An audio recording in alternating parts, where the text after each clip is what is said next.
안녕하십니까 시청자 여러분, 박정호입니다. 박정호의 핫스팟 수요일 방송 시작하겠습니다.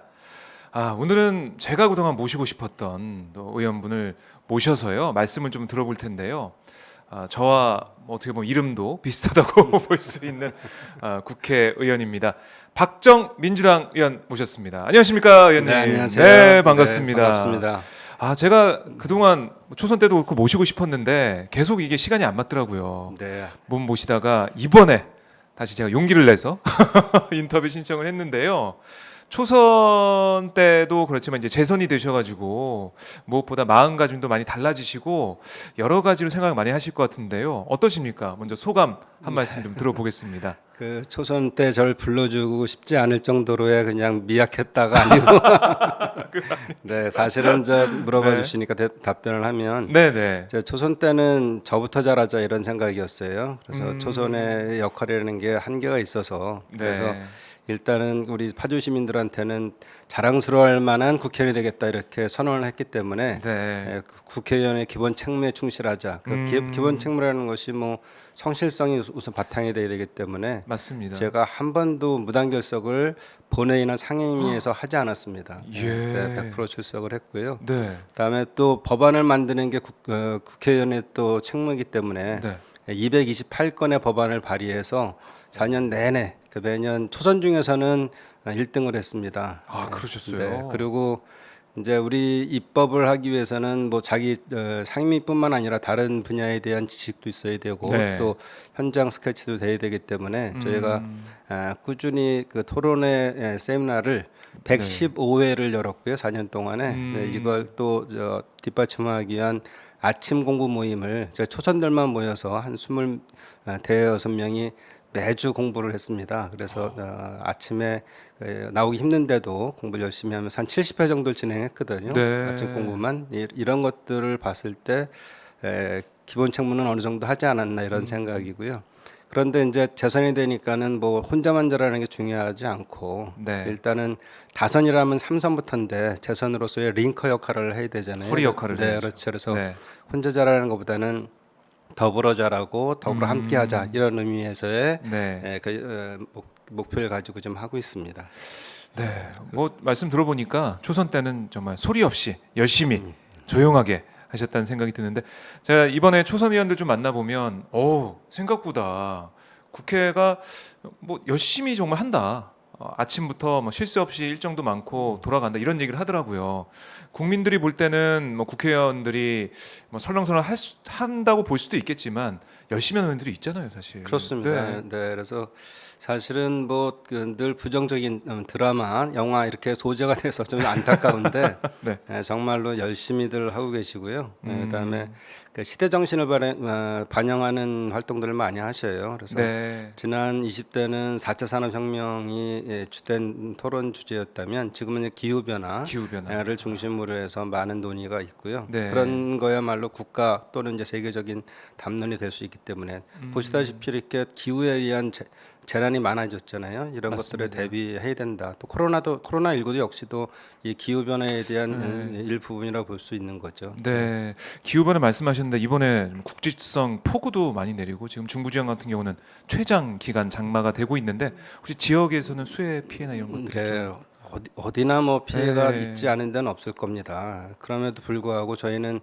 임진강 쪽을 그 지역구로 갖고 있거든요. 저 판문점. 네. 그래서 이번에 환강댐에서 무단 방류하는 것 때문에 제가 맞아요. 국회의원 되자마자 뭐 어민들의 피해도 많았고 그 전에는 인명 피해도 있었거든요. 네. 그래서 앞으로는 대통령께서도 말씀하셨지만 북한과의 이런 정보 교환 이건 어렵지 않은 거거든요. 서로 그렇죠. 신뢰에 의하면 가능하기 때문에 이런 걸 통해서 그 정보를 공유함으로써의 피해를 줄일 필요가 있는데 네. 그동안 임진강 하구 쪽을 저희가 준설 또는 강폭을 넓히는 그런 공사를 한 몇 년간 했어요. 그렇게 하면서 물에 대한 수용을 많이 할 수 있는 계기가 돼서 인명 피해가 다행히 없습니다. 좀 준비를 해 두셨군요. 네, 그렇습니다. 네. 참 수해 때문에 전국 곳곳이 지금 너무 힘든 상황 보내고 있는데요. 힘내셨으면 좋겠습니다.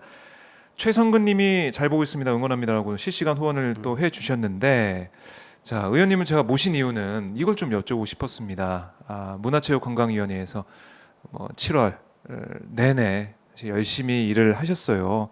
그래서 결국 7월 임시국회에서 이게 국민체육진흥법 일부 개정 법률안, 일명 최숙현법이 통과가 됐습니다. 이 법이 어떤 법인지 제가 좀 알고 싶더라고요.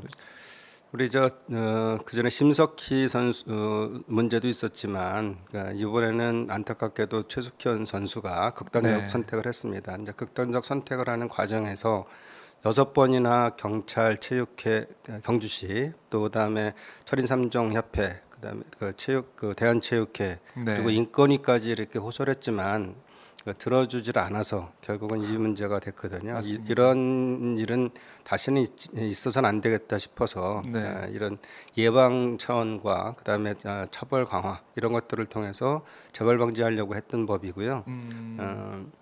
11분의 국회의원들께서 12개의 법안을 내주셨거든요. 이거를 통합심사해서 하나의 법안으로 만들었습니다. 네. 이 법의 의미는 사실은 국민체육진흥법인데 거기에 체육을 통해서 국위를 선양한다. 이게 목적이었어요. 여러 목적 중에 하나인데 네네. 사실은 이렇게 되면 국민체육진흥이 국위 선양과 무슨 연관이 있냐? 이건 결국 뒤집어 보면은 엘리트 체육에 대한 생각이거든요. 그러네요. 그래서 그런 엘리트 체육 성적지상주의 이걸로 인해서의 결국은 이런 체벌이 가능해지고 그리고 폭력, 강폭력이 이렇게 있게 됨으로써 이런 안타까운 죽음을 맞이했기 때문에 네. 일단 목적을 우리가 그렇게 하는 것보다는 건강한 우리 체육을 통한 건강 생활을 증진하고 이렇게 해서 바꾼 부분이 있고요. 네. 그다음에 이 법이 일단은 호소를 해도 들어주지 않았기 때문에 이 호소에 대한 부분 그리고 신고에 대한 부분을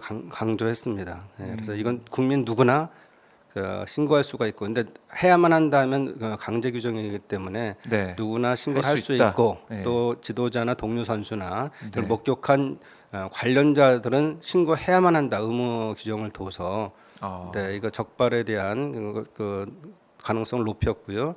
그다음에 이게 신고가 되고 나면 바로 가해자와 피해자를 물리적 공간으로 분리시켜야 합니다. 그렇지 않으면 계속적으로 위압감을 받기 그럼요. 때문에 예. 제대로 뭐 어떻게 심정이 바뀔 수도 있고 계속적으로 고통을 받을 수가 네. 있거든요. 그런 부분에 대한 걸 강조했고요. 그다음에는 이제 일단은 자격정지. 가해자에 대한 자격정지 그리고 또 만약에 이게 되게 되면 처벌 강화를 위해서 1년에 대한 자격정지에서 5년 이상으로 이렇게 처벌을 강화를 강화했습니다. 했군요. 네. 그리고 또 이게 결국은 이제 우리가 스포츠 윤리센터라는 걸 만들었는데 이런 걸 심석희 선수 이후로 네. 20대에서 만들었는데 사실은 예산 문제로 굉장히 축소됐어요. 이렇게 되면 안 되겠다 싶어서 제일 중요한 부분 그렇습니다. 같은데. 그래서 예산을 다시 더 확대하고 인원도 증원시키고 네. 특사경 문제까지도 저희가 고려해서 예. 이 문제에 대한 정말로 예방과 근절을 좀 해보려고 하는 법의 취지입니다. 중요한 거는 네. 이 법은 그 당시에 우리 그 모든 상임위들이 여야의 그 갈등 속에서 소위 구성도 못 하고 있었고 이런 상황인데 맞습니다. 제가 소위 구성도 맞추고 여야가 합의해서 결국은 치열한 논쟁이 있었어요. 아까 말씀드린 것처럼 국위 선양에 대한 문제를 남겨야 될지 안 남겨야 될지 네. 이런 문제들이었는데 결국은 치열한 토론을 통해서 합의를 통해서 이거를 삭제했다 이런 말씀을 좀 드리겠습니다. 네. 여야 위원들이 이렇게 한 자리에 모여서 뭐 청문회도 하고 여러 가지 의정 활동을 하는 모습 맞습니다. 그게 21대 국회 우리 국민들이 유권자들이 바라는 모습일 텐데 아직 이루어지지 않고 있어서 그 부분이 안타깝다는 분도 계시고요. 근데 지금 말씀하신 법안의 취지나 내용을 쭉 말씀하셨는데요. 어떠셨습니까? 상임위에서 뭐 관련된 사람들 뭐 불러서 질의도 하시고 그 모습을 보면서 국민도 많이 뭐 분노하고 뭐 2020년인데도 아직까지 이럴 수가 있을까 하는 생각이 많이 들었는데 의원님은 이번 사태를 쭉 보시면서 어떤 생각을 하셨어요?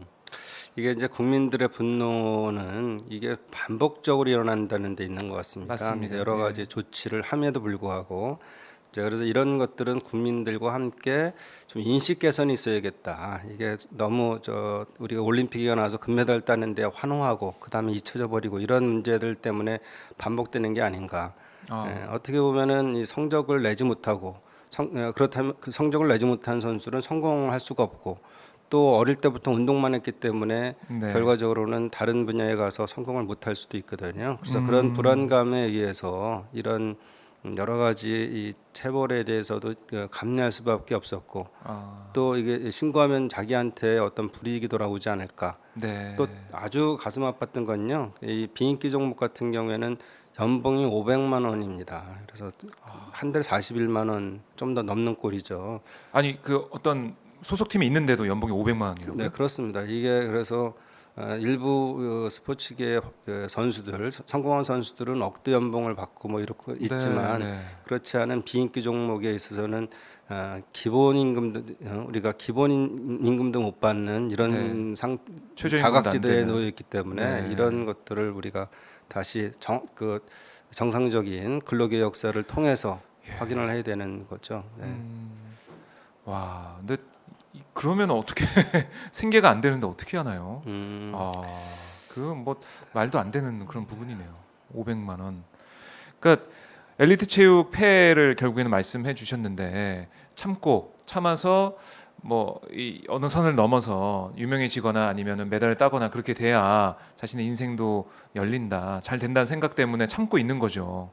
그 부분을 어떻게 풀 것인가? 이게 최숙현 선수만의 일이 아니라 앞으로 계속해서 엘리트 체육 문제가 이렇게 또 골마 터질 수가 있는 거잖아요.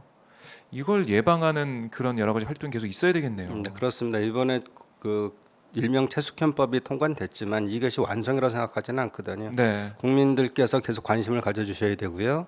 그다음에 국회에서도 계속 이런 법에 대한 또는 제도에 대한 개선 그리고 네. 관리 감독을 제대로 해야 되는데요.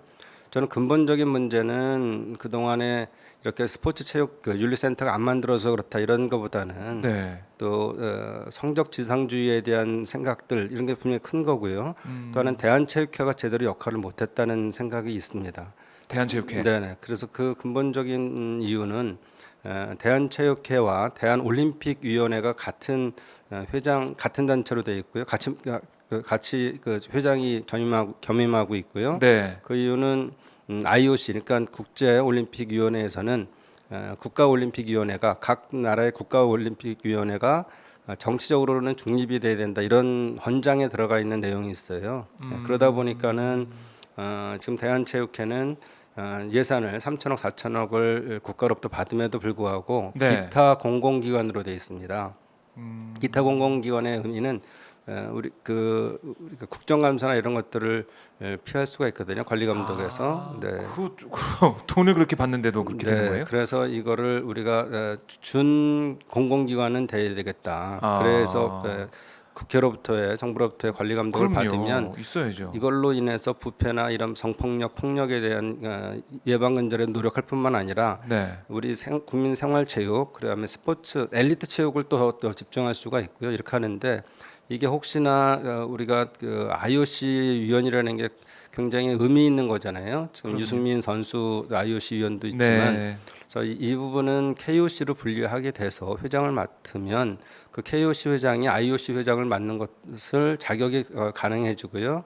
또 대한체육회 대한체육회대로 왜 겸직을 하든 안 하든 이게 분리되면서 본래의 목적에 집중할 수가 있는 거죠. 그래서 이렇게 가는 방향에 맞고 아마도 대한체육회도 그렇게 준비하고 있는 것 같습니다. 네. 글쎄요. 예산을 받으면 당연히 관리 감독을 해야 되는 부분인데 이게 안 돼 있었다는 거는 저도 잘 몰랐던 부분이네요. 국민들도 아마 그랬나라는 생각을 할 텐데 대한체육회에서 이번에 국회 나와서 답변하는 모습을 보면서 글쎄 너무 아니란 생각을 계속 하고 있지 않나. 이 선수들의 그런 인권 문제나 이런 것들이 너무나 중요한데 또 다른 성적에 대한 생각을 많이 하고 있는 게 아닌가의 생각도 들었고요. 이 부분은 국회에서 계속 지켜보면서 준비를 해야겠네요. 그렇습니다. 계속 예. 그 대한체육회 측에도 얘기를 하고 있고 자체 이 개선 방향을 준비해라. 물론 그 전에 작년 2019년 1월 10월 기준으로 해서 자구안도 뭐 발표하고 그랬지만 네. 발표하는 걸로 중요한 게 아니고 계속적으로 지키려는 의지가 중요하거든요. 그래서 스포츠 윤리센터가 만들어지는 계기로 해서 대한체육회도 아까 말씀드린 것처럼 NOC와 그러니까 KOC죠. 우리나라로 치면 KOC를 분리시키면서 본래의 목적들을 달성하기 위해서 정말 국가대표들은 국가대표들대로의 훈련을 열심히 시키고 네. 또 뒷받침하고 과학적 훈련을 할 수 있도록 그리고 네. 또 국민생활체육 또 일반적 실업팀 또 학교체육 이런 것들을 균형 있게 조화롭게 발전할 수 있도록 하는 네. 것이 기본 의무다라고 저는 그렇게 생각하고 있습니다. 네. 알겠습니다. 지금 뭐 법적인 이제 처벌을 뭐 받는 그런 상황이 됐죠. 이 감독이나 이른바 물리치료사 등등해서 뭐 선수도 그렇고 이번에 국회에서 본 뭐 그런 부분도 있을 텐데. 네. 그래서 저희 이제 예. 법안 중에 하나가 그 아까 생계에 대한 문제를 우리가 그 표준근로의 역사를 만드는 것 이런 것들로 하나 했지만 또 그렇게 계약조차 되지 않은 사각지대에 있는 사람들이 있어요. 그러니까 소위 이번에 보니까 팀닥터로 불렸던 네, 사람들이 네. 무자격 또는 그 자격이 무자격 또는 뭐 하여간 여러 가지로 비음성적으로 활동하고 있는데 선수들이 돈 모아서 월급 네 주고 그렇습니다. 그랬죠. 이런 사람들이 이제는 이제 정식적으로 체육회 등록하는 등록을? 거를 의무화시켰습니다. 네. 그런 분도 중요하네요. 그러니까 개인적인 인맥에 따라서 그냥 데려가서 쓰고 그러니까 소속감이나 아니면은 책임감이 없기 때문에 더 선수들을 막대하게 되고 이런 부작용이 있었는데 그걸 이제 막을 수 있는 방법이 되겠네요. 네 그렇습니다. 네. 네. 문화체육관광위는 그럼 여야 관계가 좋은 건가요? 어떻습니까? 위원회 분위기는 어때요? 다른 위원회는 뭐 민주당 위주로 많이 이제 법안 처리하고 있고 뭐 그런 부분이 있었는데 하여간 이번에 고 최숙현법을 만들면서 이건 네. 뭐 국민들이 다 분노하셨기 때문에 빨리 처리하는 거에 대한 합의가 됐었고 또 그 전에 저희가 또 그 도정환 위원장이 훌륭하셔서 이 두 차례 같이 식사도 하면서 우리들은 정말로 국회에서의 합의 정신에 의해서 네. 또는 뭐 합의가 정 안 되면은 표결도 가겠지만 우선적으로는 여야가 그 합의 정신을 바탕으로 회의를 진행하고 네. 또 잘해보자 이런 결의를 했습니다. 네.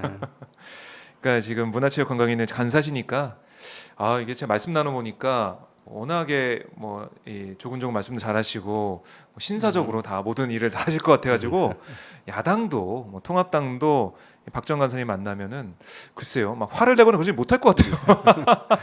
우리 야당 이달곤 간사님도 그 행안부 장관을 하셨고 또 국회는 좀 중간에 쉬셨지만 굉장히 신사적이시고 네. 또 좋으신 분이세요. 네. 네.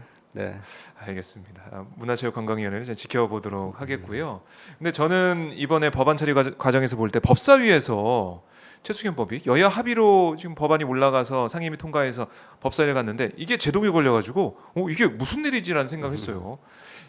어떻게 된 겁니까 거기서는? 일종의 그 야당에서 헛발질한 거죠. 헛발질한 겁니까? 다른 법에서의 타이밍이 잘못 잡혔다. 본인들 생각하는 거랑 다르게 국민들이 다 이 지켜보는 그럼요. 또 당연히 통과될 예, 거로 예. 생각하는 그리고 여야가 합의를 통해서 한 법에 대해서 브레이크 건 거에 대해서는 잘못했다 이렇게 생각하고 계실 겁니다. 네. 네, 헛발질이라 말씀하셨는데 아차했을 것 같아요. 제가 생각할 때는 결국에 본회의에서는 반대 없이 그렇습니다. 여야가 함께 네, 네. 통과를 시켜서 우리 국민들의 좀 염원이 담긴 다시는 이런 체육계에서 가혹행위가 없게 만드는 그런 뭐 어떻게 보면 출발점이 되는 그런 법안이 됐으면 좋겠고 문화체육관광위에서 계속 이 부분은 체육계의 고질적인 병폐를 없애기 위한 여야의 노력은 계속 있어야겠네요. 네, 맞습니다. 그리고 저희 국회가 할 역할들은 다 하고요. 네, 또 제가 여당 간사를 맡았으니까 네. 얼마 전에 진천 그 국가대표 선수촌에서 지도자들이 올라오셨어요. 지도자들도 하실 말씀이 있죠. 사실은 대다수의 지도자들은 과학적인 방법에 의해서 이렇게 트레이닝 시키고 같이 선수들과 호흡을 해나가는데 네. 일부에서 이런 일이 벌어지는 거에 대한 안타까움을 가지셨어요. 그래서 지금 선수 협의회는 있지만 지도자 협의회가 없다. 그러니까 지도자 협의회를 만드는데 노력을 하겠다. 도와달라 그래서 같이 상의를 하기로 했고요. 네. 그 추진은 지도자 협의회가 만들어지면 지도자들에 대한 권익보호 이런 것도 있겠지만 선수 협의회하고 지도자 협의회가 늘 소통하면서 서로 간의 애로점 같은 것들을 나누고 네. 그러니까 좋은 방향을 찾자 이런 의미거든요. 그래서 이런 것들, 그러니까 저희 국회에서의 법과 제도로만 될 수 없는 부분이고 네. 이런 것들은 현장에서의 서로 협력 이런 좋은 방향을 찾아가려는 그런 마음들이 중요하다고 생각합니다. 네, 알겠습니다. 저희가 뭐 사안 있을 때마다 계속 여쭤보겠습니다. 네, 그때 설명은 좀 부탁드리고요. 자, 경기도 파주시을 네, 더불어민주당 박정 의원과 함께 하고 있습니다. 문화체육관광위원회 여당 간사신데요. 최수경법 통과에 대해서 말씀을 쭉 들어봤고요. 이제 좀 뭐 정치적인 문제를 얘기를 좀 해볼까 합니다. 이재명 경기지사가 의원들한테 좀 편지를 보냈다고 해요. 편지 받으셨나요? 네, 받았습니다. 두 통 받았는데. 두 번째 편지를 또 이번에 받으셨는데 대부업 네. 관련해서. 네. 하나는 우리 수술실 내에 CCTV를 설치 의무화하는 법안에 대한 네. 법안 발의 요청이었고요. 또 하나는 우리 금융에서 대부업 하시는 분들의 최고금리를 좀 낮추자 이런 법안에 대한 거를 네. 같이 하자 이런 식으로 보내셨는데 그래도 아무래도 이런 편지가 이슈화될 정도로 우리 이재명 지사가 많이 그러게요. 주목을 받으세요. 네. 그래서 편지 썼다라는 게 뉴스가 되고 네. 그래서 상황인데 답장하셨습니까? 네, 저는 답장은 안 했는데요.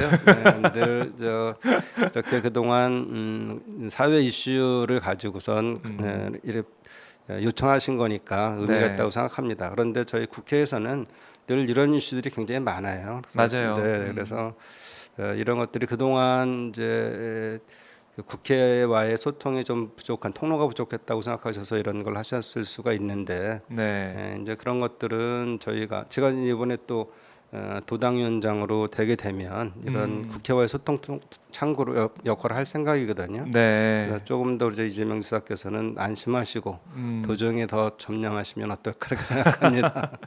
맞습니다. 저희가 맞아요. 이번 주 금요일에 오후에 파주에서 평화 콘서트를 생중계를 해요. 네네. 예. 뭐 이재명 지사도 참석을 하고 네. 혹시 아시나요? 이 평화 콘서트? 네네. 네. 그래서 저희도 파주에 또 가서 생중계한다. 이걸 또 홍보 말씀드렸습니다. 평화 콘서트 경기도에서 하는 이걸 저희가 생중계를 하는 상황이고요. 이번에 그 코로나 19 때문에 여러 가지 상황이 있어서 네. 그 많은 우리가 팝도 있었고 그 음악 콘서트도 있고 그런데 그동안 다 취소가 많이 됐어요. 상황에서 또 이렇게 콘서트 하신다니까 의미가 있는 것 같고요. 네. 네. 저도 관심 있게 보겠습니다. 네, 좋습니다. 이재명 지사 이런 행보는 개인적으로 좀 어떻게 보십니까? 뭐이 대법의 무죄 취지의 파기환송 이후에 어떻게 보면 더 적극적인 행보를 보인다는 느낌도 드는데. 그 전에도 이렇게 뭐 편지 아니었어도 토론회나 이런 것들을 여는 거를 공동 주최를 요청하고 했었는데 네. 뭐 대법원 판결에 의해 더 이렇게 부각되는 점이 있다고 보는 거죠. 네.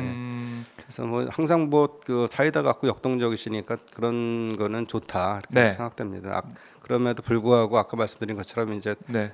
국회를 믿고 국회를 네, 믿고 네, 네. 편지를 계속 써야겠네요. 아니야. 네, 방금 언급하셨지만 이 경기도당 위원장 후보 등록하셨어요. 그래서 또 어떤 분들 등록하셨나 봤더니 단독 입후보라고 이제 거의 되신 건데 21일 도당대의원대회에서 이제 확정이 되는 거죠. 네. 네, 추대가 되실 텐데 경기도당 위원장에 출마하신 이유랄까요? 출마의 변 이것도 좀 궁금합니다. 네, 출마의 변을 말씀드리기 전에 네. 우리 그 처음에는 삼선 의원님들도 이렇게 우리 도당을 위해서 그 봉사하시겠다 이런 생각들도 있으셨는데 아마도 상임위원장들을 많이 맡으시고 상임위원장이 굉장히 중요한 그럼요. 역할을 해야 되는 자리잖아요. 그래서 네. 그렇게 하셨고 또 권칠승 의원, 임종성 의원도 출마 생각이 있었습니다. 그래서 또 계속적으로 활동도 했었고. 어떻게 하셨어요 그러면 근데 경쟁자들인데. 이렇게 말씀드리긴 쑥스럽지만 정치력을 발휘해서 네, 각자 해보고 싶은 일이 뭐냐를 들어봤어요. 터놓고 얘기를 했어요. 네, 그랬더니 다르지 않았습니다. 그래서 네. 다르지 않았기 때문에 그러면 누가 해도 같이 할 거 아니냐. 또 네. 우리가 이 코로나 19로 국민들이 고통을 받고 있는 시기에 또 전당대회로 해서 당대표 선거와 최고위원 선거가 이렇게 치열하게 벌어질 판에 네. 우리까지 이렇게 하면 되겠느냐. 우리는 좀 합의를 해보자 이렇게 해서 다행히 훌륭하신 두 의원들이 네, 통 큰 양보를 해주셨고요. 네. 네. 그거는 결국은 들어보니 경기도부터 모범을 보이자. 그동안 중앙당은 어느 정도 틀을 많이 갖췄어요. 네. 그런데 이제는 또 지방자치분권 시대를 맞고 있는 이 시점에 시도당이 광역 시도당이 잘해야 되는 거 아니냐. 그래서 또 링커, 저희 말씀드렸던 것처럼 네. 링커 역할을 지역위원회와 중앙당을 연결할 수 있는 네. 도당이 돼야 된다. 그럼으로써 우리가 앞으로 다가올 2022년에 선거가 두 개가 있습니다. 대선이 있고 지방선거가 중요한 있는데 해죠. 네. 이걸 꼭 정당이니까 승리를 목표로 해야 되겠다. 이것을 해야지 문재인 정부의 성공을 보장할 수가 네. 있고 또 문재인 정부가 지금 중요한 역할은 코로나19로 고통받는 우리 국민들을 위해서 이거 빨리 국난 극복을 빨리 하는 게 네. 중요하잖아요. 이런 의미에서 다 동의를 했고요. 그래서 제가 이제 하고 싶은 일이 있는데 좀 설명드려도 되겠어요? 예, 그럼요. 네. 경기도당 위원장으로서 하고 싶은 일이 네, 있으시는 거죠. 경기도당이 59개 지역 위원회가 있고요. 그 안에 51분의 국회의원이 민주당 출신입니다. 예. 그리고 142명 중에서 132명이 더불어민주당 도의원들이고요. 290명의 시의원이 계세요. 물론 네. 이제 1,350만의 이제 우리 도민들이 계시고. 네, 그래서 우리가 모범적으로 잘 해서 이게 도정을 잘 이끌어갈 수 있도록 경기도지사가 그리고 협조도 하고 때로는 또 균형도 잡아야 네, 되잖아요. 견인하는 역할도 하고. 네, 그러려면은 견제도 해야 된다 이런 의미를 갖고 있습니다. 네. 그래서 저희가 지금 두 개인데 하나는 조직을 강화하고 또 하나는 정책 역량을 강화해야겠다. 그래서 이것이 단순히 국회에서만 할 일이 아니고 네. 우리 경기도 의원들, 국회의원들을 소그룹화해서 중요한 이슈들, 예를 들어 우리가 양극화 문제라든지 기후변화 문제라든지 또는 고용보험 기본소득에 대한 문제라든지 또 평화에 대한 문제라든지 이런 것들을 풀어나가는 타스크포스를 좀 구성하려고 하고 있고요. 예. 네, 이런 문제를 통해서 우리 도민들과 소통을 하다 보면 아까 목표로 했던 다음에 두 번의 큰 선거들을 승리로 이끌 수 있지 않나 생각됩니다. 그리고 네. 그 이외에도 그동안에 아까 말씀드렸던 것처럼 우리가 제일 큰 광역 도당인데 네. 그 역할 선도적인 역할을 하겠다는 생각이에요. 그래서 다른 데서 이제 다른 도당에서 따라할 수 있게. 네, 지금 함께. 17개 시도당이 있습니다. 네. 네, 이 17개 시도당을 연합하는 협의체가 없어요. 그래서 17개 시도당 위원장 협의체를 좀 구성하려고 하고 있고요. 괜찮은데요? 네, 괜찮은 아이디어. 이것이 이제 각각 지역에 대한 문제뿐만 아니라 작게는 뭐 예를 들어 수도권, 서울, 경기, 인천 네. 여기에 대한 문제들을 우리 결국은 도지사나 시장들은 자기 지역 위주로 이렇게 생각할 수밖에 없잖아요. 맞습니다. 이것들을 정무적으로 풀어야죠. 거기에는 광역 교통 문제라든지 상하수도 문제라든지 쓰레기 문제라든지 이런 것들을 네. 같이 양보 또는 협력 또는 뭐 이렇게 해서 이런 문제들을 이제 풀어내는 역할이 정치다. 네. 그래서 그런 부분들에 대한 것들을 좀 할 생각입니다. 네. 예. 계획이 다 있으시네요.